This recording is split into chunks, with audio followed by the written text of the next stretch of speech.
O seu pai foi o primeiro a ter rádio em Portugal, A correto? ouvir rádio. Mas para ouvir tinha que ter um rádio. Mas Fê-lo. foi ele que o fez. O meu Explique pai mais essa história. era Como é que ele professor. faz um rádio?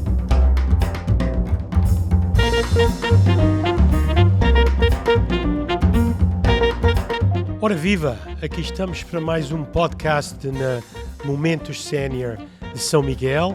Eu sou o Jorge Fonseca, estou aqui com o meu sócio Dr. António Rodrigues da Silva e hoje temos o prazer de estar aqui connosco o engenheiro António Paes Gromicho, que nasceu na celebre data de 5 de fevereiro de 1918 e que este ano, no mesmo dia que o nosso Cristiano Ronaldo, fez e celebrou 103 anos. Exatamente. 103 anos. Muito bem-vindo, engenheiro. Muito obrigado. Portanto, o engenheiro foi engenheiro de Barragens. barragens É durante a verdade. sua vida, correto? Chamamos de aproveitamento hidráulicos. Hidráulicos. Aproveitamento hidráulico. É mais abrangente. Mas é mais Barragens, conhecido pelas canais, barragens. Centrais elétricas. 40 anos trabalhei, 40 anos. 40 anos. Já era uma tecnologia moderna quando o engenheiro começou? Sim. Não, quando comecei, não era tão moderna como tu. Não havia Jeep, por exemplo. Quando comecei não havia o Jeep. O Jeep surgiu depois. E às vezes tinha que ser a pé mesmo. Bom, e o primeiro, quando se começava nessa altura, o que era a primeira coisa que se fazia? Era as casas para o pessoal. E depois é que começava a barragem. Está cá, muitas vezes chegava-se e era o zero. Mas tinha que se improvisar e a palavra não passava de uma palavra a casa que não havia casa. Aconteceu-me isso várias vezes. Eu trabalhei não só cá, como em Angola e em Moçambique. Trabalhei em Angola, na barragem de Camambe, que é a que dá luz para Luanda, e em Moçambique, no Limpopo. Que bom, que bom. Sabe que o engenheiro já o conhecemos agora há 4 anos, desde que a gente cá está, não é? E é o meu herói. É o meu herói e é para o tipo de pessoa que o engenheiro é, super simpático, toda a gente gosta de si, é sempre positivo, está saudável e culturalmente muito evoluído, tem sempre uma história para contar e sabe que é uma pessoa que eu admiro muito. Olha, tem uma coisa. E no meio disso tudo ainda é músico. Sabe como eu aprendi a ler? Eu não aprendi a ler na cartilha matinal do João de Deus. Não? Não. Aprendi a ler no Diário de Notícias. Então, Como? com que idade? 4 anos. Com 4 anos já li o Diário de Notícias? Sim. Não era eu que lia o Diário de Notícias. A minha mãe tinha sido professora primária, mas deixou de ser quando casou. E lia o Diário de Notícias. E eu estava ali a brincar e perguntava: "Oh mãe, que letra é esta?" E ela dizia: "É o C." "Oh mãe, eu tenho esta letra e esta letra, como é que é?" É tal. E foi assim que aprendi a ler. Aos 4 anos já sabia ler, contar e quando completei os 4 anos até fazia versos. Uau! Então, quando foi para a Descobri lá um verso, nunca mais fiz versos, eu tenho piada, mas fazia versos às coisas que aconteciam, aos dramas domésticos, Com 4 anos? com 4 anos. Com É, 4 anos. isso Então, é quando isso. foi para a primeira classe, estava muito avançado com o resto dos alunos lá, não? Aos 7 fui para a classe, o professor no dia seguinte passou para a terceira classe. Passou da primeira para a terceira Passei para a em 3 terceira. semanas. Sim, passei para a terceira classe. Bom, e quando cheguei à altura de ir para o liceu, no liceu só se podia ir aos 10 anos, e eu tinha 9. Então foi preciso uma portaria especial. O meu pai era professor do liceu, foi reitor do liceu 30 anos até se reformar. Quando eu entrei, ele estava no segundo quando entrei. Mas quando saí, ele foi nessa altura para reitor e foi até se reformar 30 anos. E exatamente nessa altura entrei, o professor vi que eu já sabia ler, passou para a terceira classe. E quando chegou à altura de entrar no liceu, quando não tinha 10 anos, foi preciso a portaria. Aos 9 anos entrou para o liceu. Entrei realmente para o liceu. E para a universidade começou com quantos anos? Com 16, saí com 16 anos. 16 anos. Então licenciou-se com quanto? É que eu mudei de curso, eu fiz 2 cursos. E comecei por... Primeiro, quando eu acabei o liceu, o que é que eu queria ser? A minha família era tudo professores. O meu pai era professor, a minha mãe era professora, os meus tios eram professores, as minhas tias eram professoras. O que é que tu queres ser? Professor, naturalmente. Eu estava no DNA da família. E comecei na Faculdade de Ciências, já na Politécnica, em Lisboa, no curso de Matemática. Mas eu não gostava de ser professor, quer dizer, não tinha jeito para professor. Não me sentia vocacionado. Eu queria ser engenheiro. E então aproveitei algumas das cadeiras, foi por isso que perdi alguns anos, porque tive que tirar algumas cadeiras para juntar, por exemplo, que não constavam do currículo. E, portanto, formei-me exatamente com 25 anos. Mas mesmo assim formou-se à mesma idade que os outros alunos, não é? Com 2 cursos. Não foi 25, foram com 23 anos. Com 23 anos. Foi mesmo com 23 anos. Com 25, casei com 25. Era isso que eu estava a fazer. E o engenheiro, quando acabou a licenciatura em engenharia, começou logo no mundo das barragens ou no aproveitamento hidráulico? Imediatamente. E nessa altura havia... Bom, estávamos em ditadura. E como sabem, ditadura, um dos grandes defeitos da ditadura são os pequenos ditadores. Cada organismo tinha o seu pequeno ditador. Quem era o ditador da hidráulica? Era uma pessoa realmente fantástica, notável, era o engenheiro Térico de Moraes. Ministro. O Térico de Moraes. Que foi ministro. Foi ministro, exatamente. Do Estado Novo, sim. O engenheiro Térico de Moraes era uma pessoa completamente diferente dos outros engenheiros. Porquê? Tinha nascido e estudado em Moçambique e na África do Sul, mas ele tinha um espírito muito britânico. E foi a primeira pessoa que conseguiu que o organismo do Estado tivesse o fim de semana inglesa, porque ele vinha imbuído com esse espírito. O que é um fim de semana inglesa? O sábado não trabalhava não trabalhar ao sábado e domingo. Sábado à tarde. Sábado à tarde, trabalhava sábado de manhã. Sábado à tarde, depois passou o sábado todo e depois passou sexta, sábado e domingo, não é? Isso na ditadura. Ainda tudo na ditadura, sim. Mas ele era um bocado pai, chamavam-lhe um pai tirano, porque ele era muito autoritário e tal. E portanto, eu fui logo para uma barragem. Na empresa era a EDP. Não, a EDP não existia. Sim, mas a EDP não havia. Ainda não havia EDP, mas na altura era... Eu já contei a EDP como é que foi. Então, o que era preciso para entrar na hidráulica? Era completamente diferente dos outros sítios.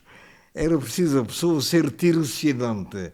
E então, ganhava menos do que os capatazes, menos do que tal, e assim fui para Silves, para a barragem de Silves, como tirocínante.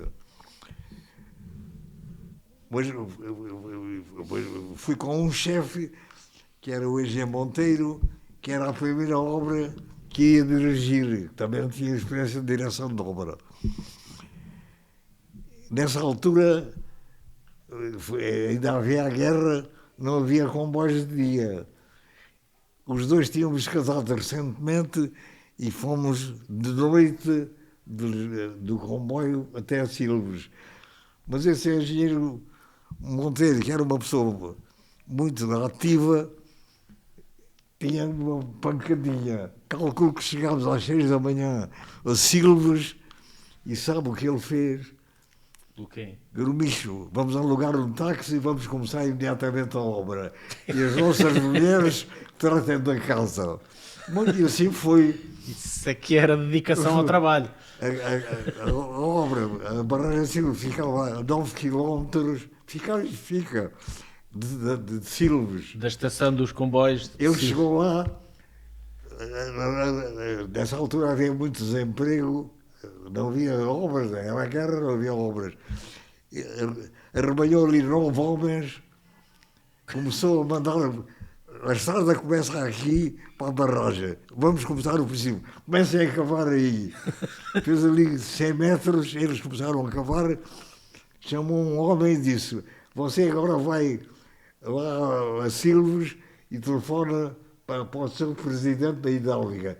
Sr. Presidente, tenho a honra de comunicar que já começou a obra de Silves. Sim, senhor. E assim Bom, começou. e as nossas. Até agora onde é que a gente fica?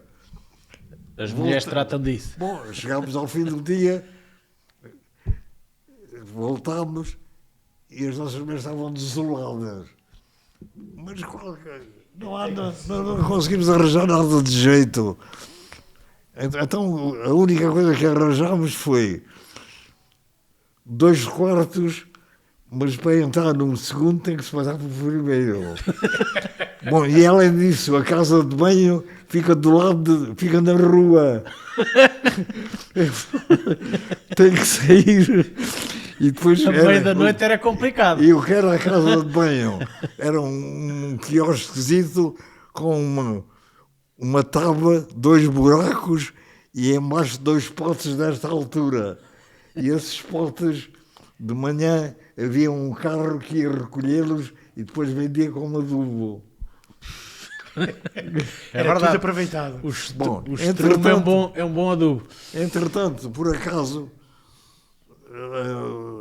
bom, e a mulher do Engenho Monteiro, ele tinha feito a vida militar nos Açores e era uma rapariguinha de 16 anos, completamente inexperiente.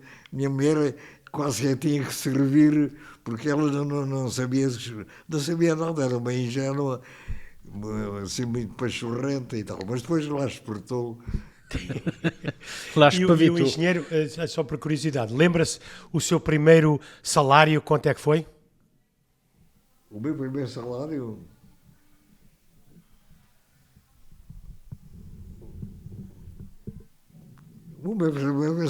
não era nada. Pois, eu sabia que não era nada, mas lembra-se quanto é que era?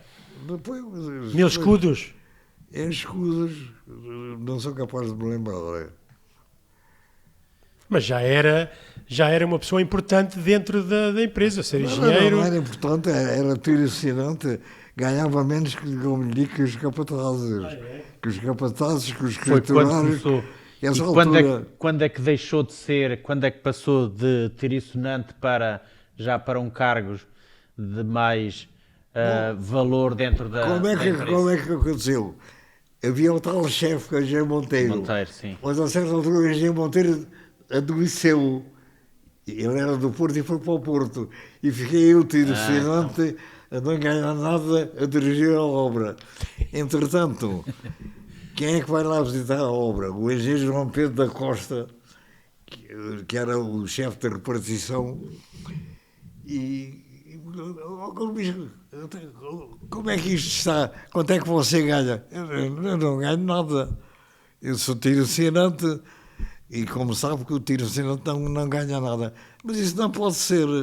Não pode ser.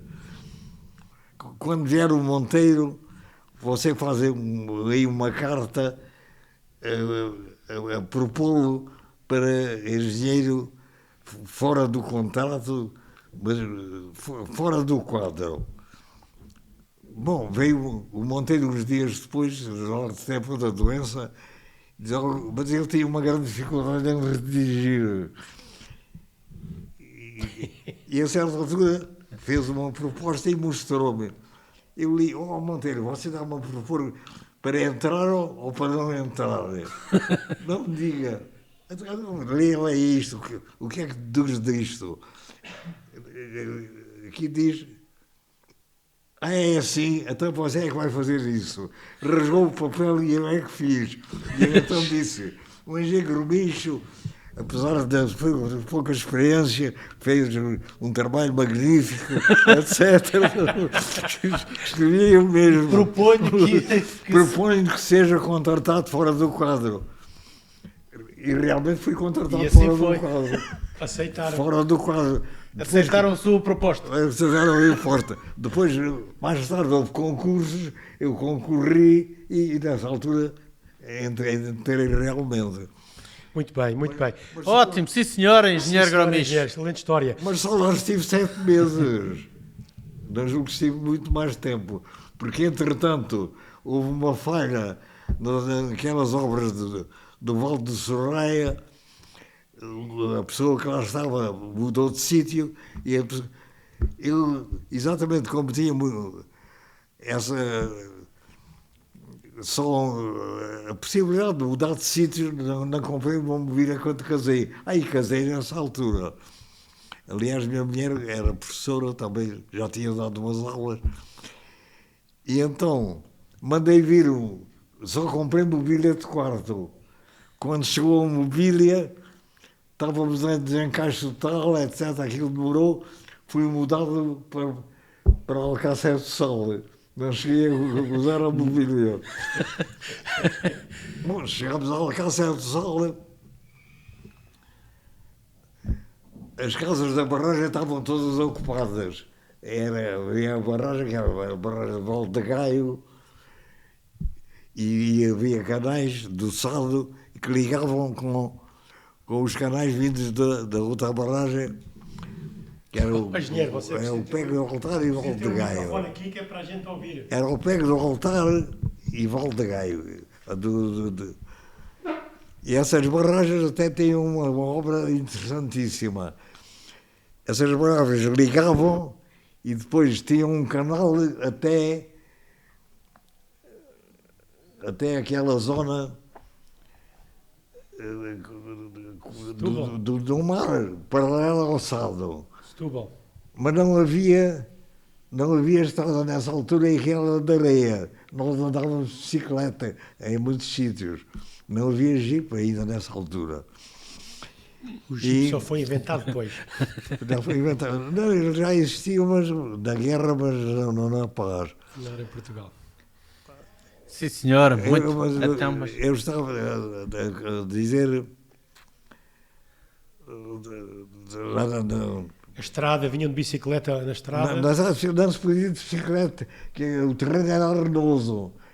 Bom, e então, mas a obra só andava, nessa altura, quando havia um canal novo, quem fazia a topografia eram os topógrafos, mas quando era um canal novo, eram os engenheiros.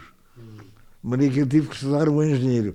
O meu primeiro trabalho, então eu fiquei a viver em Alcácer do Sal, não havia casas, ainda estive numa pensão um dia, mas o homem disse-me logo, o senhor tem que se ir embora porque a pensão foi um senhor que está de férias e o senhor aproveitou. É que tem que arranjar. Mas casas, foi de cá não há casas. Cá não há casas. Então, mas como é que a gente agora faz? Bom, então lá havia um senhor que era pescador, que era um homem riquíssimo, mas que andava de pé descalço e o meu vendia peixe na praça. E então lá me dispensou um andar em casa dele. Mas a casa não tinha esgoto. A retreta era uma pia na cozinha, calcula. Uau. E então o que é que mandei fazer? Uma retrete dentro de uma caixa e era assim que vivia ainda ali uns tempos. Bom, mas quando começou a obra, era mesmo em frente, era só atravessar a ponte.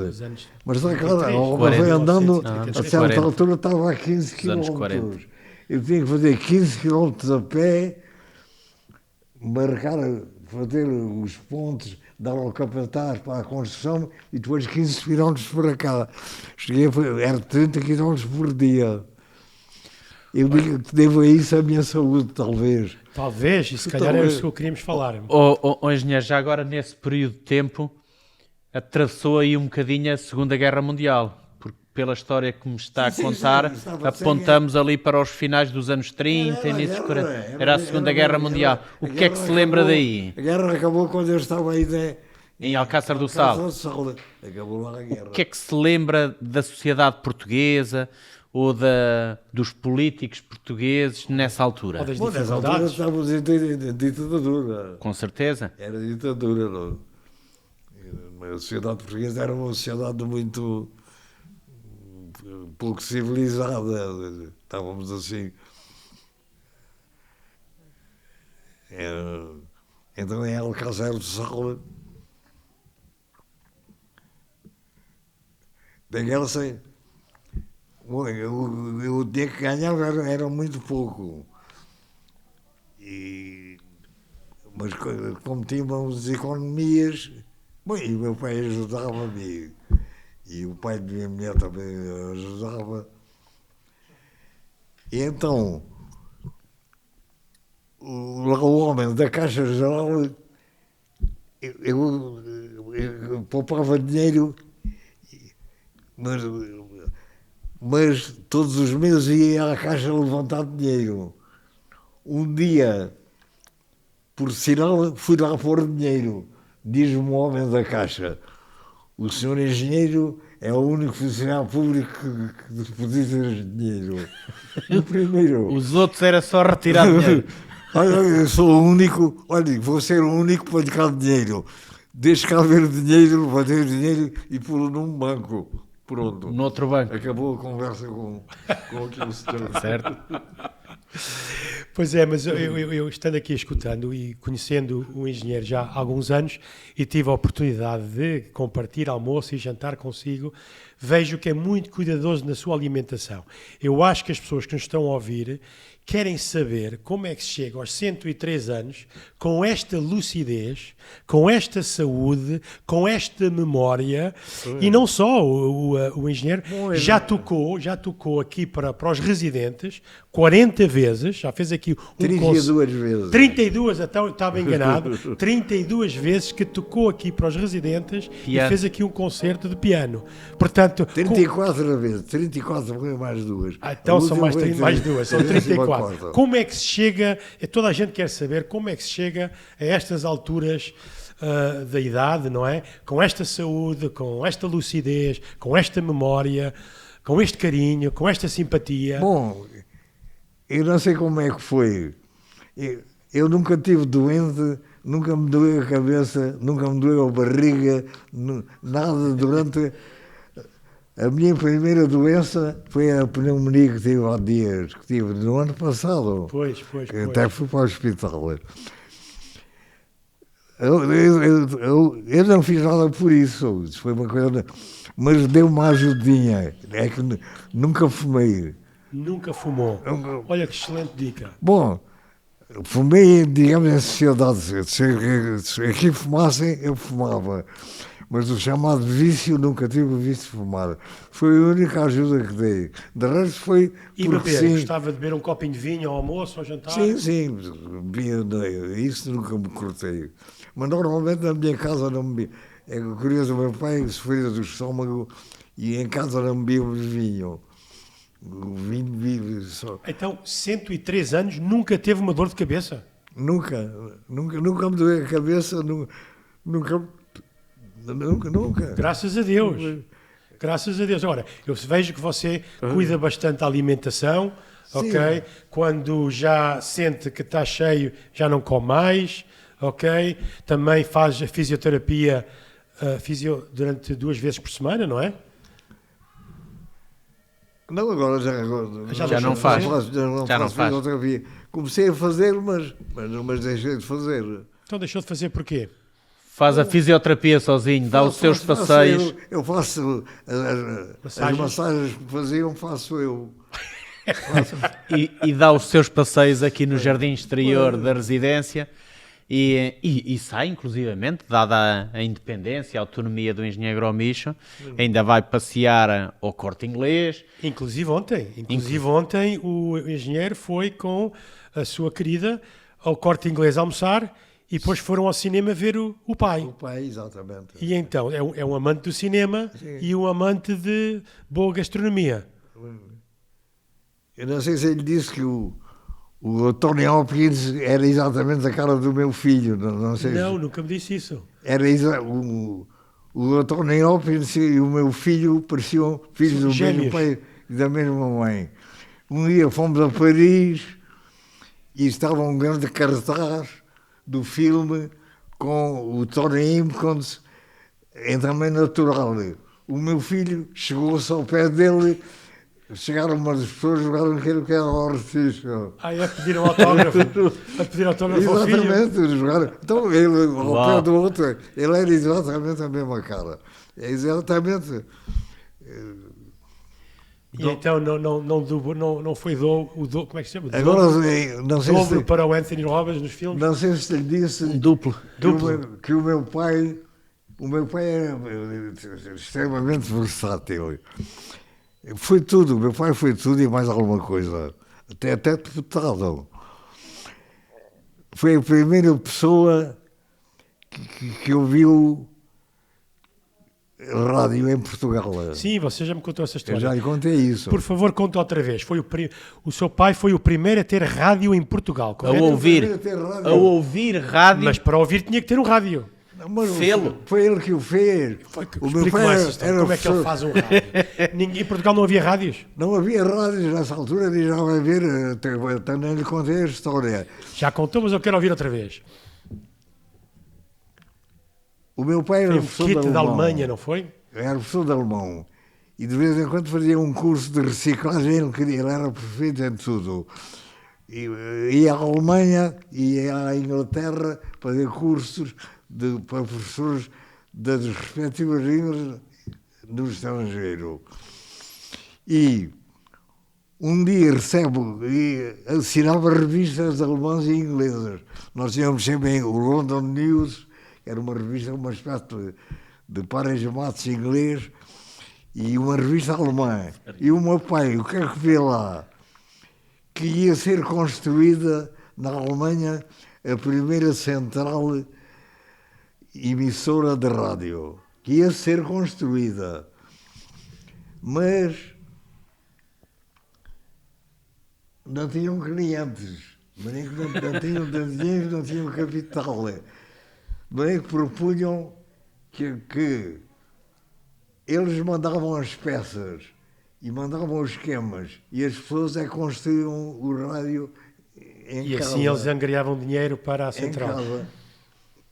E foi assim que o meu pai fez mais do que isso. Mandou vir uma, construiu e ouvimos a rádio, mas ele mandou vir uma, mandou vir várias e começou a comercializá-las. E assim nasceu fez uma firma chamada Progresso Limitada, que vendeu os primeiros rádios em Portugal. Então, mas uma pergunta. Depois de construir o rádio, tinha que haver alguém a transmitir de algum lado. Então, era essa mesma estação. Emissora a partir da Alemanha, sintonizada. Conseguia ouvir aqui em Portugal a rádio da Alemanha? Sim. Era essa estação e o rádio de Toulouse. Eram as únicas estações que havia. Não havia. Toulouse francês, em França, sim. Então, o rádio captava a emissão da França e da Alemanha. Não havia espectro radiofónico. Não havia mais. Não havia grande um rádio potente. Bom, depois havia também na Itália, mas não chegavam cá. Quem inventou o rádio foi o Marconi. Correto. O Marconi. Mas essa não se ouvia cá. E então o pai construiu esse primeiro rádio e foi então a primeira pessoa a ouvir rádio aqui em Portugal. Aqui em Portugal, exatamente. Extraordinário. Era o engenheiro pequenino. Bom, o meu pai dizia que era um engenheiro frustrado. O meu pai, ele era de uma terra muito pequena, que era Landerola, e e vivia, ao pé da casa dele havia um ferreiro. Nessa altura era guerra e nessa altura um estudante de uma família modesta não ia de férias, passava as férias na terra. Certo. E ele ia trabalhar de ferreiro. Trabalhou de ferreiro. E outras vezes ia para carpinteiro, trabalhava de carpinteiro. Ele fazia coisas em serra mecânica magníficas, molduras de coisas e tudo. Até em casa disso. Então, e quando é que começou o amor pela música? A que idade é que começou o amor pela música? A tocar piano? Logo muito cedo, porque o meu pai... O que é cedo para si? O meu Quantos pai anos é que também tinha? era músico. Era? O Também meu tocava pai piano? era aluno do liceu e era já o diretor da turma do liceu.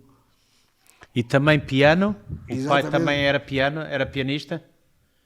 Eu também, O seu pai, não engenheiro? era pianista, mas tocava piano.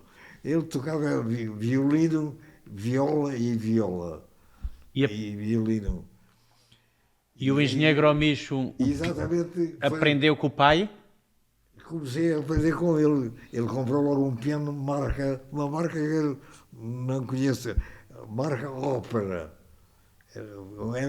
Estranho é que ele não construiu o seu próprio piano. Não, isso, construir um piano já é muito difícil.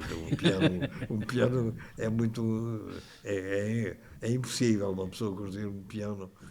É praticamente impossível. E desde então, engenheiro Gromicho, que começou Comecei logo a dar uns primeiros nesse piano. acordes nesse piano, claro. nunca mais parou de tocar piano. De vez em quando, mas só para os amigos, não é?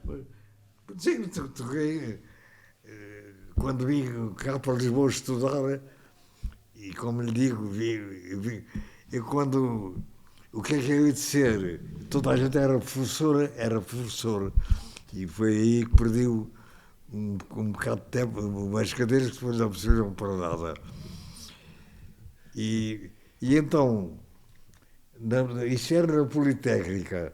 Ao lado da Politécnica há um edifício que é a Associação de Estudantes, que hoje é um teatro. É o teatro daquele belo. E então havia lá o que a gente chamava o grupo do piano. Um deles era o Vilaré, que era o que acompanhava o Vilaré, o verdadeiro ator nas emissões, era o Freitas Branco, e íamos aprendendo uns com os outros. Muito bem.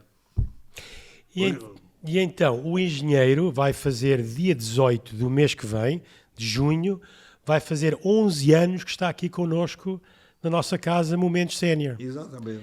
E a razão que veio para cá foi uma casualidade.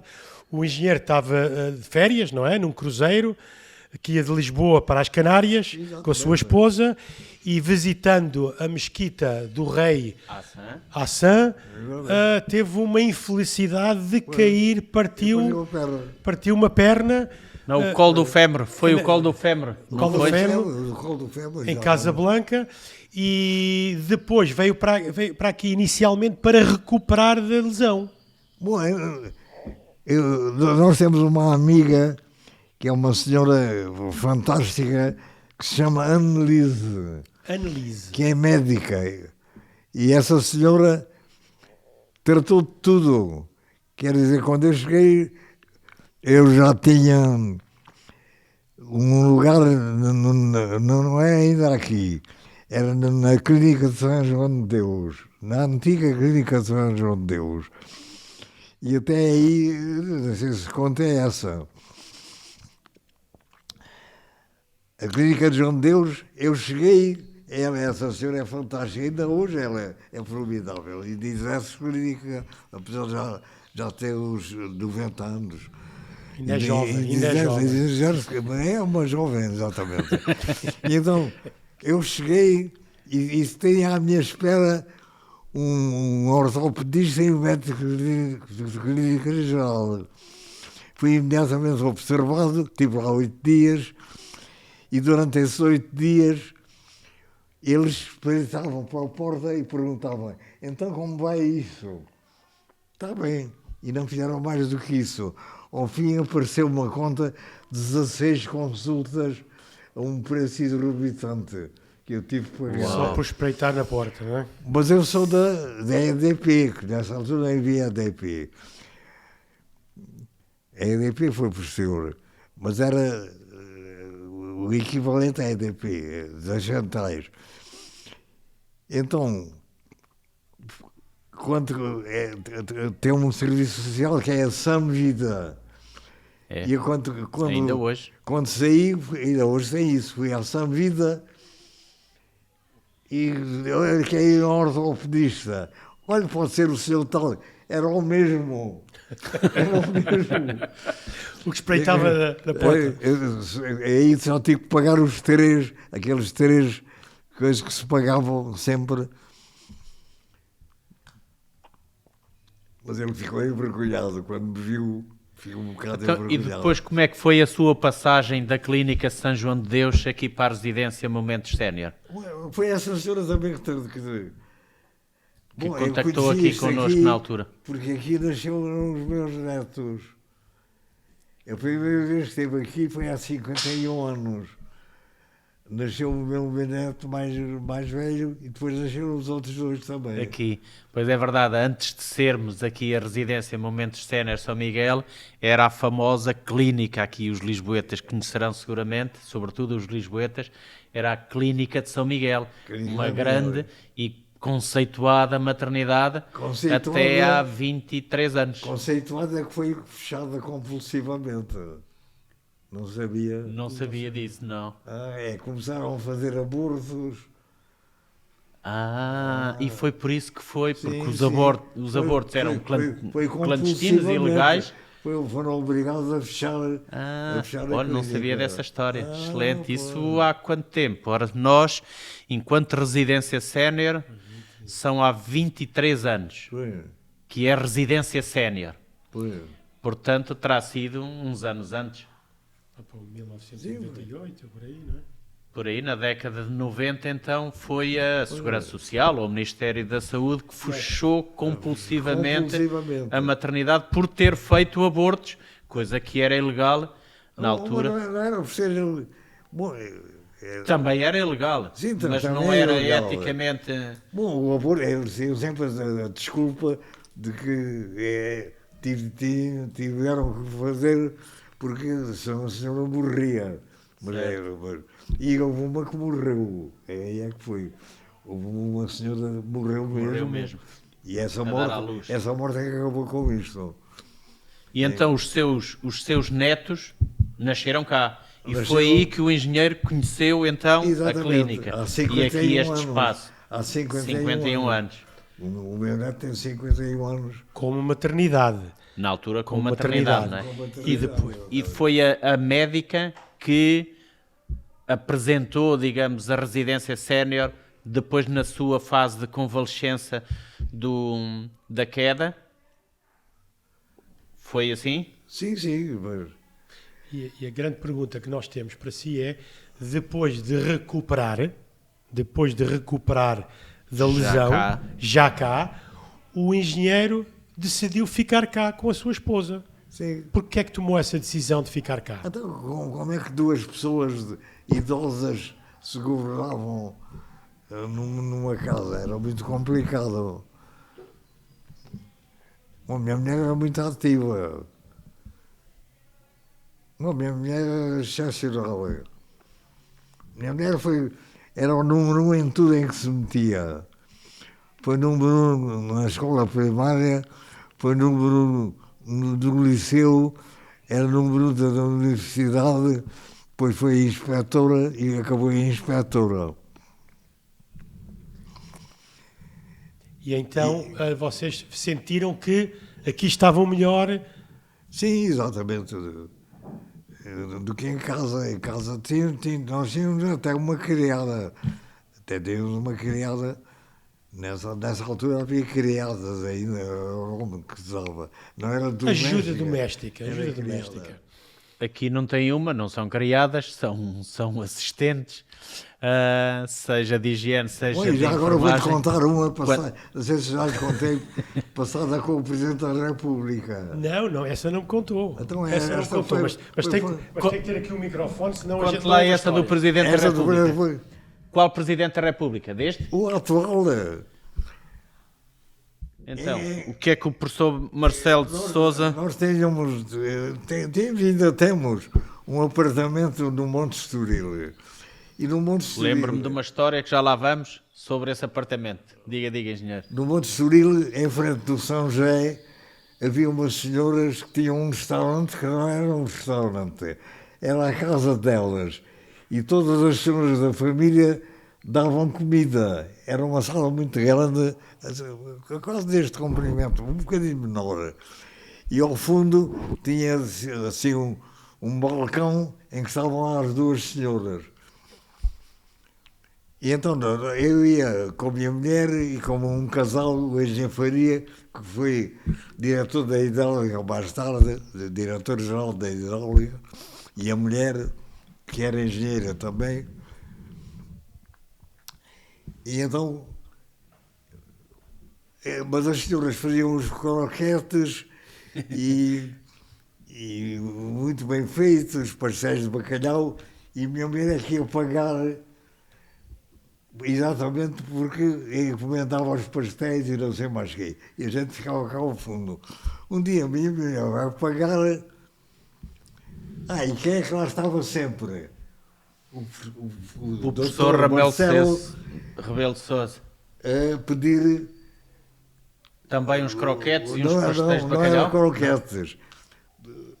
Comida para jantar, eles davam jantar para fora, para duas pessoas, para ele e para a amiga. Estavam lá sempre. Bom, um dia, minha mulher vai pagar e diz à senhora, isto já está pago, já está pago.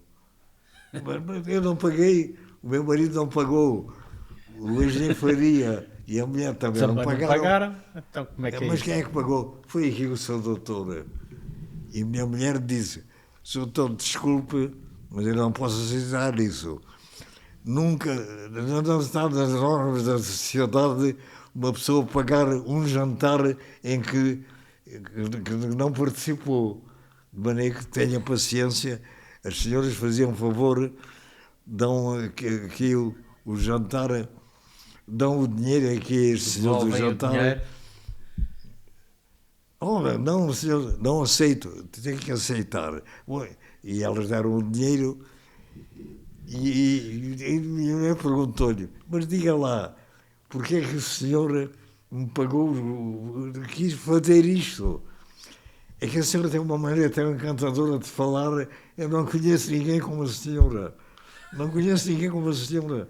A senhora fala de uma maneira que a gente fica encantado de ouvir, e era verdade. Minha mulher chegava, juntavam-se logo as pessoas a ouvi-la falar. Tinha uma maneira, não era a pronúncia, era do Porto, mas falava como em Lisboa, chamemos-lhe assim. E juntava. Mas era Maravilha. era uma pessoa muito empática, era. Sim, eu não tive... quem a conhece muito bem e sabe bem como é que é a Otília. Certo, Otília, certo. gostava imenso de falar com ela. É, a Otília, a enfermeira-chefe, de então, eu não tive o prazer de a conhecer, Gostava muito de falar mas com ela. manifestaram que a esposa do engenheiro, que já faleceu há alguns anos, Pois é, de repente. era uma pessoa muito, muito empática. Era. Muito, muito empática. Pois, aquela maneira de falar. Era uma senhora... Única, mas a certa altura dá-lhe o Alzheimer, de repente está ali um ano sem conhecer ninguém, sem falar, sem mexer, a ser alimentado artificialmente, até que faleceu. Mas também desta forma podemos dizer que o Dr. Marcelo Rebelo de Sousa também fez um acto muito interessantíssimo que não tinha que fazer, não é? Sim, Achou sim. Foi muito gentil da parte dele, não é? Sim, foi gentil, Muito evidentemente. simpático, Simpático, e são histórias que se calhar as pessoas não conhecem, que ele já tinha um coração grande naquela altura. Sim. Ou sempre teve, não é só que Não, depois passámos agora a os ser- portugueses é que começam a perceber Depois melhor passámos também, cada não é? vez que nós fomos, continuamos a ir lá e era o nosso amigo. Ele dizia, aí vem os meus amigos. Era como ele dizia. E a minha mulher eram os amigos dele. Olha, cá tenho os meus amigos para conversar. E estávamos ali de conversa um bocadinho antes de irmos embora. Então foi uma surpresa para si quando viu que ele foi eleito Presidente da República, ou já se percebia que ele já isso tinha algo não, especial? não. Nessa altura não sei. Ele não tinha essas habilidades, pelo menos não dizia. Não. Muito Quando bem. vier presidente, disse: olha, cá tenho um amigo em presidente, mas nunca mais falei com ele, nunca mais o encontrei. Ó engenheiro, por falar aí no seu apartamento, que ainda tem lá no Monte Estoril, Sim. correto? Lembro-me de uma história que me contou em tempos, que o engenheiro foi para a praia em dezembro, isto para ver o nosso bom tempo em Portugal, e creio que a sua esposa estava em França, Se estava em Estrasburgo, em Estrasburgo, e o engenheiro foi para a praia em dezembro. Como é que, recorde-nos lá essa história?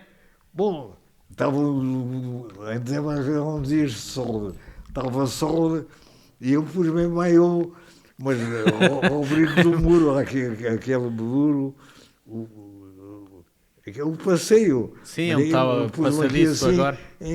No muro de Calção de banho, digamos calção de assim. banho, mais nada, só de calção de banho. E quando cheguei lá e disse isso, eles caíram das nuvens. Por sinal, lembro que comi os caracóis mais deliciosos da minha vida. E o senhor ofereceu-nos um jantar. O escargot, em França é o escargot, que até tem uma ferramenta para a gente comer. Sim, podes retirar da casca. Eram deliciosos, nunca mais esqueci esses escargots. Mas então a sua esposa estava em Estrasburgo, um frio em dezembro era para isso, e já um solinho agradável aqui em Lisboa. Estava a fazer lá um estágio, estava a fazer Um estágio em Estrasburgo. era um estágio para professores, é curioso até sucederam coisas engraçadas.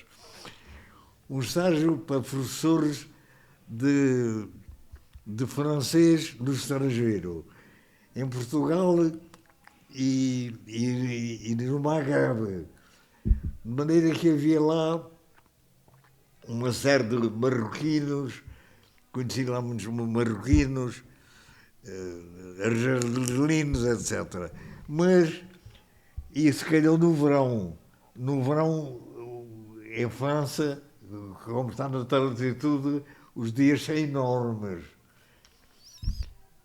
E como sabe, os marroquinos não podem, quando calhou o Ramadão nessa altura, eles não podem comer. Nem que aqueles desgraçados não comiam Durante o dia. durante o dia, mas vai ver que a coisa não é tão. Eu, ao fim, falei, o que é que eles faziam? Deitavam-se nos bancos, corpo deitado aguenta fome, não é? E um dia perguntei-lhe a ouça lá, já depois de ter confiança com ele, havia lá também um piano, eu também tocava lá piano. Diga-me lá uma coisa, o senhor acredita mesmo nisso, que tem que fazer jejum do Ramadão? Não acredito. Então, porquê é que faz? Bom, é que se eu não fizer, quando lá chegar, este meu colega denuncia-me. Nós temos essa coisa. Temos que respeitar o Ramadão. O Ramadão para nós é sagrado. Certo. Sim, senhora. Sim, senhora. Muito bem. Eu acho que temos que convidar outra vez o engenheiro Gamis, porque sempre aprendemos novas histórias, novas situações. Cada conversa é uma nova história, exatamente. Uma nova história, mas para mim o mais importante era a saúde. Não, pronto. Os conselhos que os o conselhos engenheiro que- Gromis pode dar a um jovem. para um jovem para chegar a esta A situação. saúde não fiz nada para isso. Isso não fiz coisa nenhuma. Mas o por engenheiro isso. cuida da sua comida, Bom, tive umas a sua fraturas. vida. Mas é isso que nós chamamos de doenças. Isso não se- Sim, são quedas e partiu o braço. A primeira doença realmente que tive foi a pneumonia. Pneumonia o ano passado, não é? Não sei como Atravessámos. sabia dela. Se calhar porque Não sei. nunca teve, Não sei, digamos, uma não é. doença. Eu achei deitado E o no seu chão. organismo ultrapassou bem a pneumonia. Sim, Bem, talvez enfim, fosse isso. teve uns diazitos no hospital, mas graças a Deus tudo correu Um bem. hospital que eu nem sabia que existia. Não conhecia esse hospital. A Madre de Deus, o Hospital da Madre de Deus. O engenheiro não conhecia nem esse nem nenhum. Nunca esteve. Teve Nunca até o quando esteve. partiu Eu a perna. sabia que os outros existiam. Com certeza. Isso é bom de saber, não é? É bom de saber que existem, mas não ter que visitá-los. É que minha mulher foi operada em São José. Minha mulher, a sair da casa de banho, também partiu com o do fémur. Caiu na casa de banho e foi em São José que foi. Como é que o engenheiro Gromicho se sentiu quando teve a pneumonia e lhe foi diagnosticada a pneumonia? Como é que reagiu ao facto de, pela primeira vez, estar doente, digamos, não de uma queda, ou enfim, uma fratura? Bom, aquilo foi inesperado. O que sou mais era a comida, que era horrível. Nunca comi pior na minha vida. A comida hospitalar tem terrível. normalmente essa imagem, é verdade. Mas tem essa imagem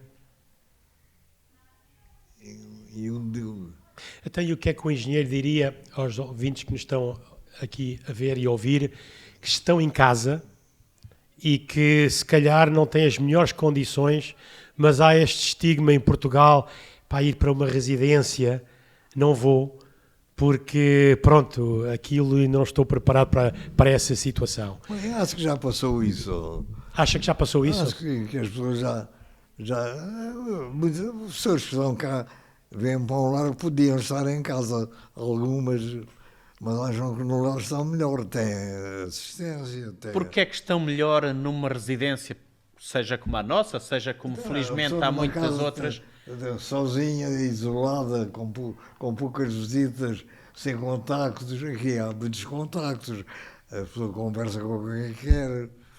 É importante essa questão da socialização, das pessoas estarem, enfim, com os seus pares a conversar, acha isso importante? Eu acho que sim, que isso é muito importante. E pelo menos estar assim isolado, sozinho, gostava-me bastante. Bem, infelizmente tenho uma família muito grande. E a família Pais é uma família grande. Pois, a família, já nem falo dessa família, falava na família direta, dos descendentes. Exato. Tenho muitos tios e muitos primos. O engenheiro, neste último ano, enfim, E quase tudo professores.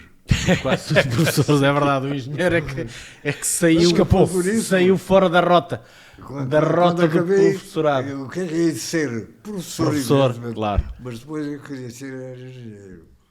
E conseguiu, e cá está. O engenheiro, neste último ano, basicamente, ainda a pandemia não está debelada, graças a Deus já está, digamos, domesticada, acho que é uma boa expressão, mas enfim, foi um ano complicado, sobretudo, enfim, até para as residências, porque, restrições nas visitas. E só temos cá que agradecer as vossas medidas. As medidas que tomaram foram eficientes, não houve cá nenhum caso. Graças Enquanto a houve Deus. lares que foi uma razia. Não é? É verdade, é verdade. Como é que psicologicamente viveu essa situação, o engenheiro, já agora nesse aspecto, também houve, em 1918, também a outra crise pandémica naturalmente, o engenheiro foi no ano em que nasceu. Lembra-se dos seus pais contarem alguma coisa sobre essa a famosa gripe espanhola? Contaram até. Os pais da minha nora morreram nessa altura. Os pais de uma das minhas noras morreram exatamente da gripe espanhola, da chamada gripe espanhola. Não é espanhola. Era a pneumónica. Pneumónica. A espanhola foi depois. E morreram exatamente disso. Os pais da minha nora, de uma das minhas noras, tenho duas. tenho uma que é da moita e a outra que é alemã, que é como se fosse minha filha. Telefona-me todos os domingos. Todos os domingos me telefona. E é Muito minha bem. amiga. Quando é que vamos ter aqui o próximo concerto de piano do Engenheiro Gromicho? Já está datado ou não? É só quando me convidarem. Eu não, Então, não a forço. 35ª vez está para breve. Não é a 25ª, é a 35ª. 35ª. 35ª. Não escapa nenhuma, não escapa nenhuma. Essa memória está melhor que a minha em alguns casos. Excelente. Engenheiro, muito obrigado por este bocadinho. Nada, eu que vos agradeço a vossa amabilidade e terem paciência para uma aventura. Por amor de Deus. É um prazer ouvir. É um Não lhes dou prazer. o prémio Nobel da Paciência, mas quase. Não, mas uma das coisas bonitas de ter aqui a residência é o património de sabedoria que temos através dos nossos residentes e reviver essas histórias e conselhos e experiências, e acho que cada vez mais que devemos respeitar os nossos avós, os nossos bisavós e aprender com eles, porque eles abriram o caminho para nós, não é? Hoje somos aquilo que os senhores também fizeram neste país e nesta sociedade. Portanto, muito obrigado também, Engenheiro Gromicho, é um prazer, e vemo-nos por aí, a passear no jardim ou aqui por estas salas. Muito obrigado. Muito obrigado, engenheiro. Saúde.